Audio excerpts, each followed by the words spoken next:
Ramai orang nak berubah tapi tak tahu nak mula dari mana. Sebab kita ingat semua kena buat benda besar-besar.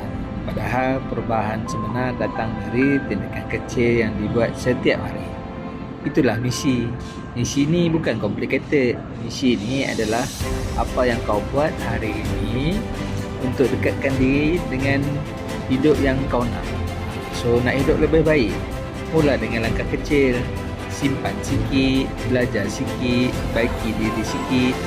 Ramai orang tunggu motivasi, tunggu masa sesuai, akhirnya tak mula juga. Cara bina misi ni mudah. Nombor satu, jelas apa kau nak. Nombor dua, pecahkan jadi kecil. Dan nombor tiga, buat je. So walaupun tak sempurna, ulang setiap hari. Sebab orang berjaya ni bukan buat benda besar tu sekali, tapi buat kecil, konsisten. So kalau hari ni kau blur, tanya satu soalan. Apa aku boleh buat hari ni? Dan terus buat.